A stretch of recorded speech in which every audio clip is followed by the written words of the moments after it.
Hello everyone, it's Alex and you're on the VirrCraft channel.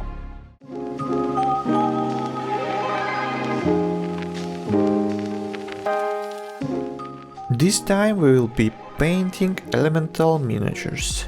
But this won't be just regular printed figures, they'll be minis printed with elegoo transparent colored resin in various colors. I've chosen two types of elements from the September release of Miniatures Blueprint. I've been following this creator for a while and have had the honor of occasional interacts on Discord. However, that doesn't change the fact these miniatures are of very high quality. And the most important bonus here is that the pre-support is done by professionals from Table Flip Foundry.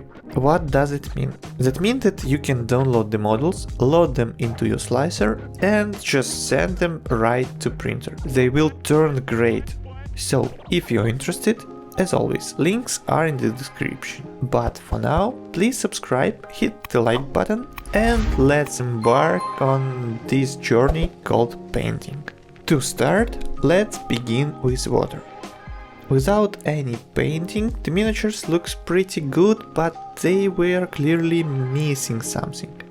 Many elementals were hidden or not pronounced as designed. So I thought a simply dry brushing would be enough to highlight the hidden details, and it will be an easy task. Just dry brush over it and it'll be ready. But I was wrong. Yes, as a part of dry brushing process, it yielded pretty good results. However, it still didn't look the way I wanted it. So we will have to move on the edge highlighting. Overall, it's not particularly difficult. You just take all the parts that are pikes, wave crests or simply water that could be potentially disturbed by mythic forces and highlight them. For the water elementals, I only used Vallejo model color white. Well, and a tiny bit of Vallejo model color gold for the cuffs. Pure gold on the cuffs looks too much and popping up right in your face, so I diluted the white color slightly and covered the cuffs, thereby smoothing out the overall picture. In general, the process was the same for all three levels of water elementals. Dry brushing, edge highlighting, some minor corrections and as a finishing varnish coating. And here I experimented a bit. I have a spray from armypainter and I tested how it would work on the smallest elemental.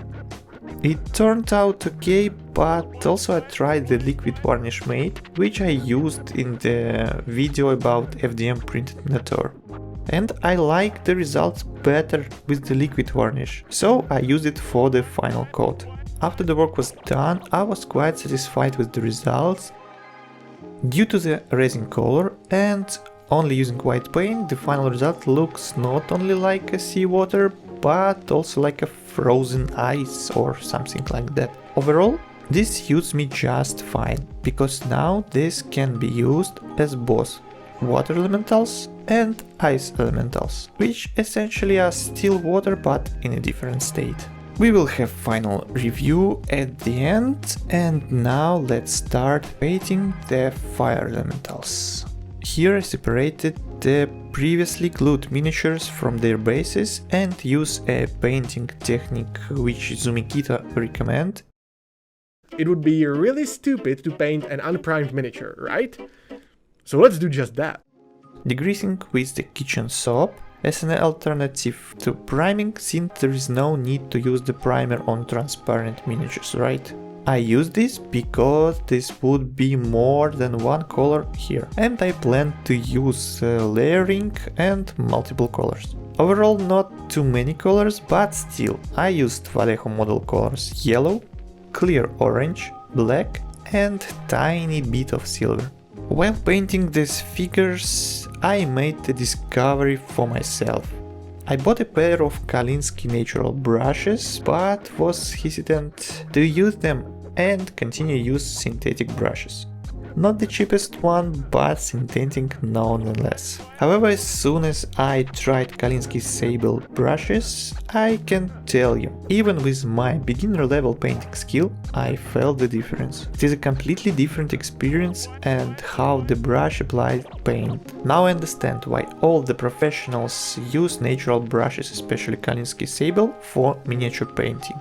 It doesn't mean that you should throw away all your other brushes, synthetic ones and maybe some other brands or so, and switch entirely to Kolinsky brushes. But for the detailed elements, it is an absolute must. Try at least one and you'll understand. Yes, they are expensive, but if you have the budget for this hobby, it's worth it. So let's go back to our elementals. To start, I applied the base color using the darkest shades. For the flame I used clear orange, and for the other cooled part, let's say, like armor and chain, I used black.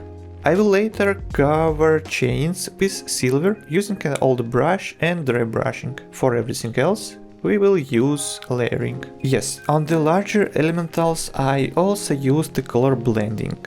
Typically in 3 to 4 stages. The base color was clear orange, as I mentioned earlier. Then I add a bit of yellow to the clear orange mix. Later I add more yellow, and finally I applied small highlights with pure yellow. As you may see, I used a wet palette. I'm not a professional user of it, but it worth it. Besides all this, the process was similar to the one I used for the water elementals. The outer flames will have a more yellowish color, while everything closer to the center will be red or red-orange.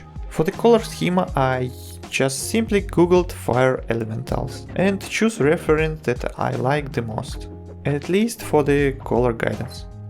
I also painted the bases separately. I thought burnt and blackened earth would be a great contrast to the fiery creatures, and in my opinion, it turned out quite well. What do you think? Write in the comment what you think about this, and I'd also appreciate any tips or criticism. To summarize the entire process for the fire elementals briefly, it involved washing with dish soap, applying the base color, layering with the fire colors, edge highlighting, and applying varnish. In conclusion, I'd like to say that the experiment with transparent miniatures turned out quite well. However, for myself I decided that it is better to use transparent resin for certain elements like magical spells or other similar effects rather than for entire miniatures.